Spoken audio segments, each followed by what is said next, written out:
Thank you for being here today. And as Ladine and I were coming in this morning, it dawned on me that this is my 20th Easter here. Thank you.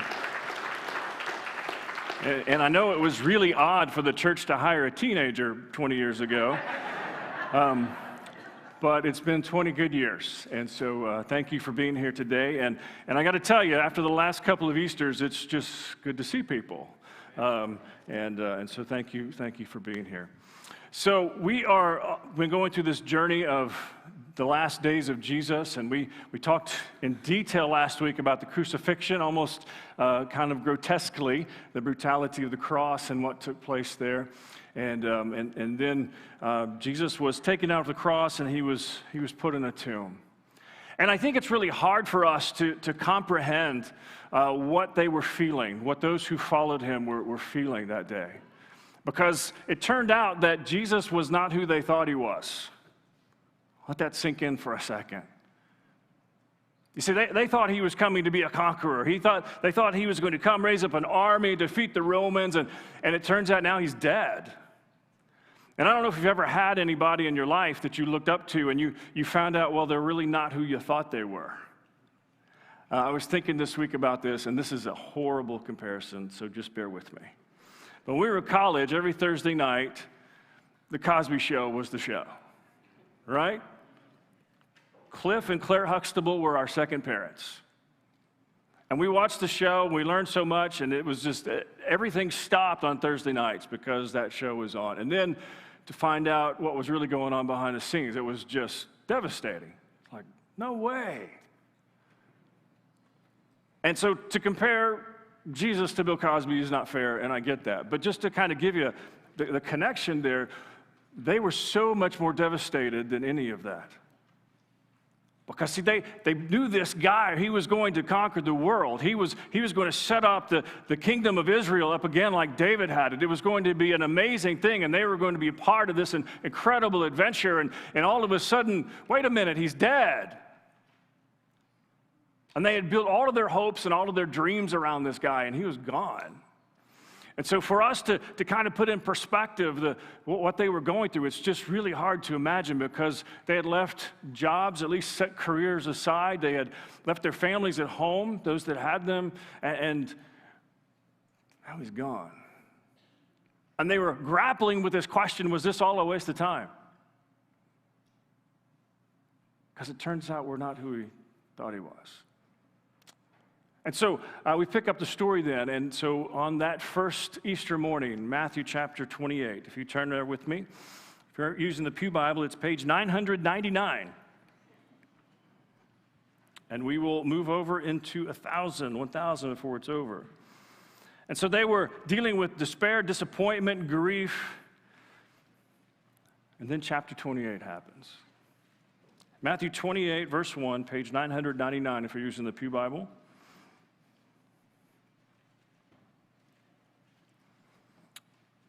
Matthew 28, 1.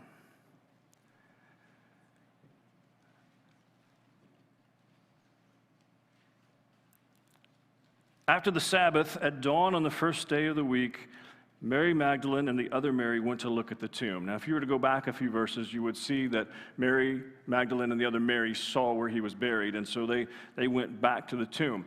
And just as it would have been a normal custom, they didn't go on Saturday because that was the end of the Sabbath at sunset, so they wouldn't have gone at dark. They went probably not knowing there was a guard there, but they went as it would be a custom even for us to go to someone's grave and to see the headstone and that sort of thing. They would have gone back to the tomb. It would have been a normal part of their custom. Verse 2 then, there was a violent earthquake, for an angel of the Lord came down from heaven, and going to the tomb, rolled back the stone and sat on it. The angel made an entrance. The angel came and there was an earthquake. Now, that would be a big deal. I don't know about you. I've never met an angel face to face. Read a lot of stories. I've heard things. But someone making an entrance with an earthquake, that's a big deal. In fact, it was such a big deal in verse 3, his appearance was like lightning and his clothes were white as snow. The guards were so afraid of him that they shook and became like dead men. Now, I want you to process this with me for a second. These are Roman soldiers. They are trained to be killing machines. They are trained to be afraid of nothing. And that moment, what happened? The earthquake was so powerful, the angel was so bright, and everything was so confusing that they passed out. That's not supposed to happen to Roman soldiers. But you began to think about what they believed in their belief system, and they had this pantheon of gods that they worshiped and they understood. And so they probably mentally processed for just a moment, one of the gods is here. Because they didn't really have any understanding of angels. And it was so terrifying, and it was so powerful, and it was so real, they were out. But not the women. Verse 5, the angel said to the women, "Do not be afraid, for I know that you are looking for Jesus who was crucified. He is not here, he is risen, just as he said. Come and see the place where he lay." Now, in Jewish theology, angels were a part of who they were. It was a part of their story, always. And so they believed in angels. And so when an angel appeared, it would be frightening. But it wasn't always unexpected, necessarily. You see, you look at the stories in the Scripture, and you see when Mary was told that she was going to carry Jesus, an angel showed up, and what's the first thing the angel said? "Fear not, don't be afraid." The angel shows up after Jesus is born to the shepherds and says, "Fear not, don't be afraid." So the angels know that there's something about their presence that terrifies people if they let it. But here the Jewish women's, an angel. It was not surprising. Scary, but not surprising. And the angel said, "I know you're here looking for Jesus, the one who was crucified, but I want you to look inside the tomb. And I want you to see that he is risen, just like he told you he was going to." So I imagine them, and we don't really know in the story, I imagine them kind of peeking in. Because, see, as a Jew, you didn't want to be connected to dead bodies of any kind, because that would make you unclean. And so to peek in and see if it were true would be about as far as they probably went. Verse 7, "Then go quickly and tell his disciples he has risen from the dead. He's going ahead of you into Galilee. There you will see him. Now I have told you." And the messenger angel gave the information. "This is what I'm supposed to tell you.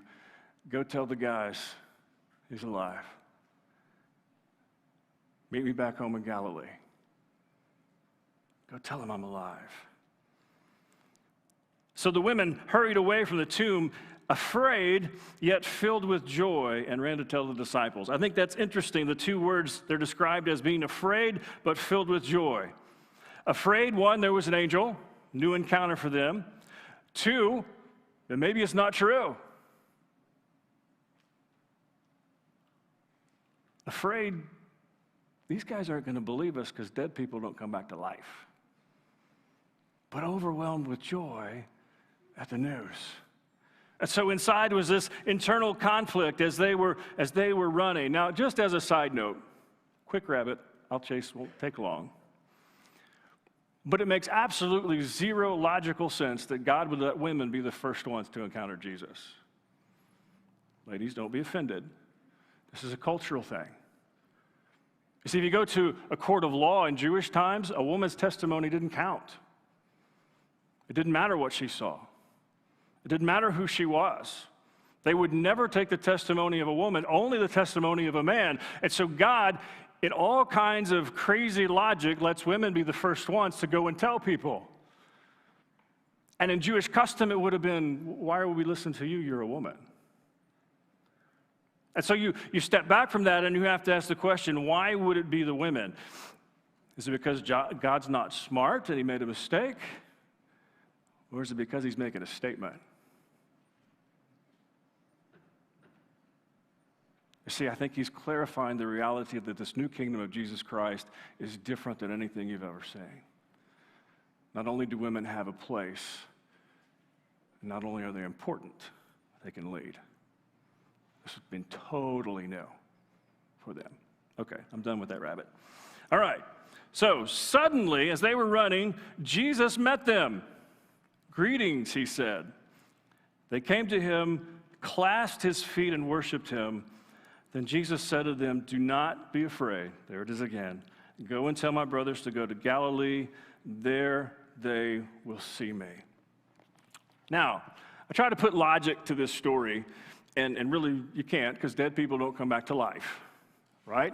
And I try to imagine if I'm running away from the tomb and I come across Jesus. I mean, have you ever been to like a gas station and someone pulls up and you don't expect to see them there, but you should know them? And you see their face and it's like, "Oh, wait a minute.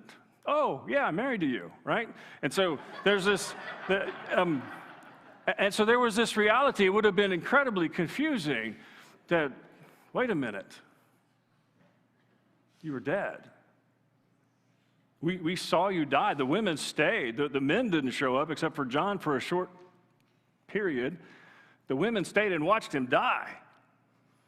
They watched him be buried. And all of a sudden, they see his face, and they are worshiping him, and it's like, oh my gosh, it's real. He's alive. He's alive. And then all of a sudden, all of the things that you have to process in your brain about what you know to be true, you have to set it aside, because here he is. So they go and tell the disciples, and if you read the other Gospels, you find that Peter and John ran to the tomb, and if you read John's version, he dusted Peter all the way to the tomb. He just left him in the dust, outran him. He told us that twice in the story, so he wanted to make sure everybody knew that he was faster than Peter. But they made it to the tomb. They found the tomb was empty. The story goes on. We find Paul writing that Jesus appeared in those 40 days before he ascended. He appeared to about 500 people. And so I look at this story of this first Easter morning, and there is so much there, but I look at it from a practical perspective, and I realize there's really two questions. And it's two questions that change everything. And your response to these two questions determines how you live your life. And the first question is this: why is the tomb empty? Why is the tomb empty? You see, it's interesting to me, in the past 4 weeks, websites are able to give us all kinds of data and really stuff I don't even understand. But one of the things that's been interesting the last 4 weeks, about 800 people that have never been to our website have come to our website to find the answer to one question. What's the meaning of Easter? I begin to process, you don't know the story? The truth is, they don't. But what we know historically is that the tomb is empty. And there are those who would argue that, but those who do that are not being honest with the history books that are outside of the Bible. It's very clear there's an empty tomb. Now, there's debate as to why it's empty. And that's fair enough, but there is an empty tomb. So what do we do with this? I think there are really three options on why the tomb is empty. And it is the answer to this question that really determines the answer to the second question. One of the reasons it could be empty is the women went to the wrong tomb. Google Maps took them down the wrong road. They should have turned left and should have turned right.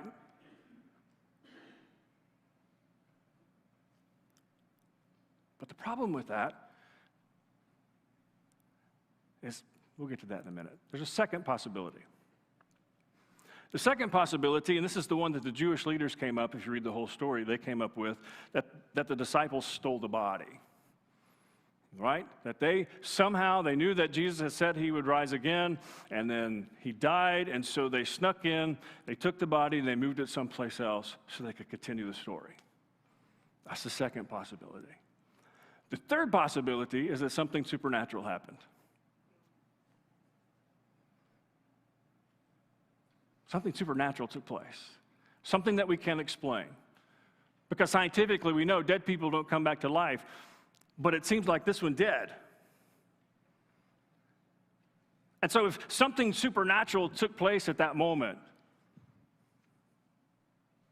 What do we do with that? See, I think it's always interesting to note that the angel didn't roll away the tomb so Jesus could, the stone so that Jesus could get out. You know, I always have this vision of Jesus banging, "Let me out!" He rolled away the stone so people could look in and see he was gone. And so we process these possibilities, and the first one, that they went to the wrong tomb, is really hard for me to take in from a logical perspective, because it wasn't that many days later, really it was a couple months later, that the disciples who followed Jesus really were ticking off the Jewish religious leaders again. And if they knew it was the wrong tomb, somebody would have come and said, "Wait a minute, you guys are talking about this Jesus guy, and here's his body over here. Come see it." But they didn't do that. So instead, they made up a story. They said the disciples came and stole the body. Well, if you read through the stories, it's pretty fascinating for that, because these guys were hiding. They were scared to death. They thought they would be next, so they went into hiding. They didn't want to have anything to do with anything. They didn't want anybody to know where they were. And then they would have had to muster up some courage somehow and come together and decide, we're going to go overtake the Roman guards who are guarding the tomb, and then we're going to move away the stone. We're going to take the body away and hide it. Possibility. But then you keep playing that out, and here's what happens. Is all of these guys end up, except for one, dies of old age. The rest give their lives because they say they follow Jesus. At some point, I'm going to say, you know what? There are a lot of things I'll die for, but a lie is not one of them. Somebody's going to come clean and say, all right, we stole the body. We hid it under this tree and buried it. That's where it is. But instead, they died for it. Some of them gruesome deaths.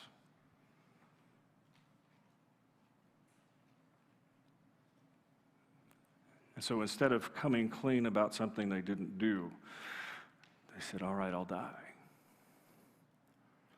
So then for me, from a logical perspective, it ends up with this reality that something happened that doesn't normally happen. Something took place there at that tomb on that day that does not normally happen. A dead man came back to life. And this supernatural event, this supernatural reality took place. Something happened. So that leads to then the second question that we all need to answer as we go through this journey called life. How I interpret that event of an empty tomb leads to this question: so what now? So what now? I mean, if I can really convince myself that they hid the body someplace else, or that they went to the wrong tomb, then I can just move on with life, and I can just act like it doesn't matter, and maybe see Jesus as a teacher that's worth considering following.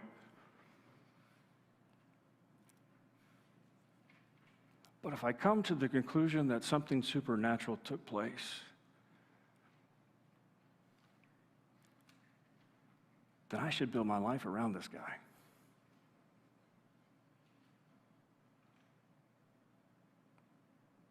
I should focus on him. It should change everything. It should be the center point of everything about me. If it really did happen. See, I was processing this week, and we, in the past 25 years, we've had some big historical events take place. Right? There have been some really big things happen.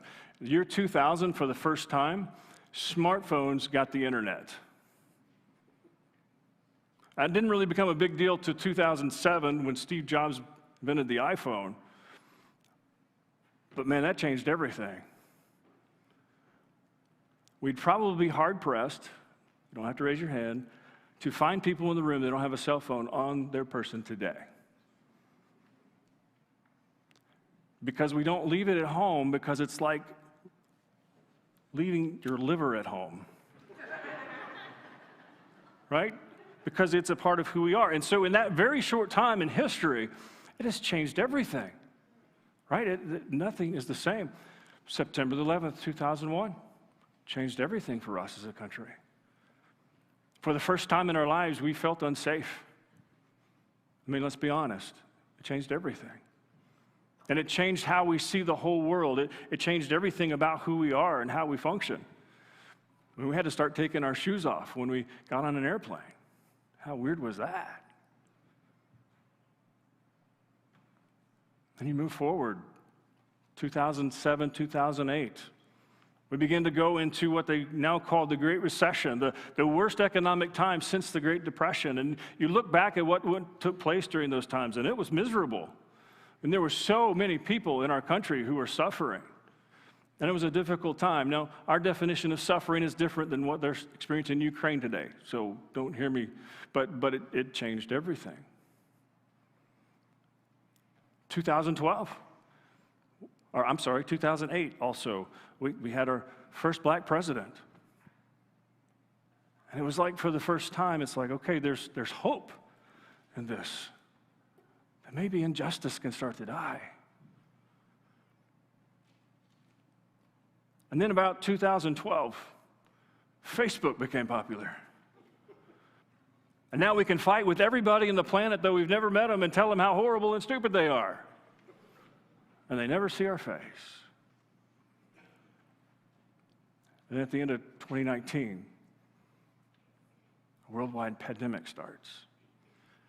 So all of these events that have taken place, they're big, huge, major events, and I suspect 50 years from now, as historians look back, they're going to focus on the magnitude of those events. But I go through all of that to say this. We are within 8 years of it actually being 2,000 years ago that there was an empty tomb. And none of the events that I've mentioned, none of the events that we've lived through, even come close to the reality of the impact that the empty tomb has. Now, I will stand aside as a teacher of world religions over at Kent campus that Christians have done some stupid things throughout history. And the 2,000 years are not spotless, and I will be the first to tell you that. But the truth is, the impact of what Jesus of Nazareth did through his life, death, and resurrection cannot be compared to any other event in history. It changed everything.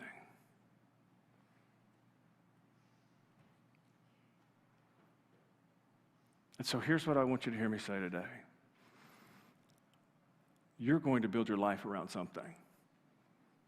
You just are. You get up every morning for a reason. You know what that reason is. You know what it is that helps you get out of bed. There's something that drives you every single day. It may be your career. It may be your family. It may be material possessions. It may be other relationships. It may even be church. But here's what I want to tell you. That all of those things will let you down. That there's only one thing in the world worth building your life around, and that's Jesus of Nazareth. Period. And we begin to think, well, what does that look like? And we just say it this way around here. We live our lives the way Jesus would if he were away. If Jesus were a pastor, how would he live his life? If Jesus were a teacher, how would he live my life? If he were a doctor or a lawyer or a truck driver or whatever you do, how would he live my life? And we pursue him and who he wants us to be. And there's no place on earth that brings the peace that brings.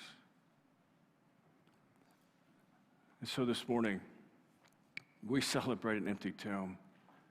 That's a big deal for us. And my prayer is today that if it hasn't been, it would be a big deal for you. That Jesus would become the center of your world. Let's pray.